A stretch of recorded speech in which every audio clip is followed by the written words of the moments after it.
Okay, இந்த chapter நம்ம பார்க்க போகிறது யூனிட் எக்ஸசைஸ் 6ல் இருக்கக்கூடிய செகண்ட் சம் தான். இது ஒரு prove that sum. So left hand சைடில் என்ன இருக்குன்னா 1 + sin θ - cos θ / 1 + sin θ cos θ the whole squared அப்படின்னு சொல்லி கொடுத்து, ரைட் ஹேண்ட் சைடு நம்ம என்ன ப்ரூவ் பண்ணணும் அப்படின்னா 1 - cos θ / 1 + cos θன்னு சொல்லி ப்ரூவ் பண்ணணும். அதுக்கு ஃபஸ்ட்டு வந்து லெஃப்ட் ஹேண்ட் சைடில் எப்படி எடுத்துக்கிறோன்னு பாருங்கள். a + b + c the whole squared மெத்தடில் இருக்குது. ஸோ அந்த ஃபார்முலா படி a² + b² + c² + 2ab + 2bc + 2ca அதை வந்து நம்ம அப்ளை பண்ண போகிறோம். ஸோ அந்த வகையில் பார்க்கும்போது நியூமரேட்டர் எப்படி எழுதுகிறோம், டினாமினேட்டர் எப்படி எழுதுகிறோன்னு பாருங்கள்.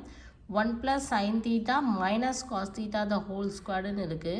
இதில் ஏங்கிறது 1, பிங்கிறது sin θ, சிங்கிறது -cos θ. அதை ஞாபகம் வச்சு அந்த மைனஸ் எங்கெல்லாம் வருமோ அதை கரெக்டாக போடணும். ஸோ அப்படி பார்க்கும்போது 1² 1 + sin² θ + cos² θ. So a² + b² + c² முடிஞ்சுது. அதுக்கு அடுத்தது +2 × ab.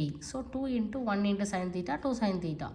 அதுக்கப்புறம் 2bc அப்படிங்கும்போது 2 × sin θ × -cos θ. அதனால் -2 sin θ cos θன்னு எழுதணும்.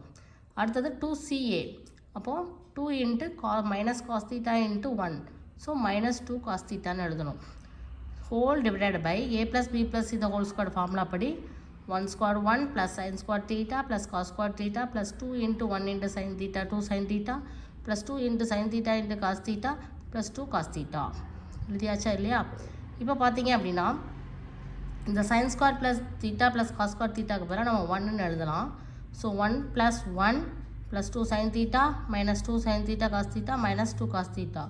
So whole divided by 1 + sin² θ + cos² θ என்ன வரும்? 1 தான் வரும். So 1 + 1 + 2 sin θ + 2 sin θ cos θ + 2 cos θன்னு வரும்.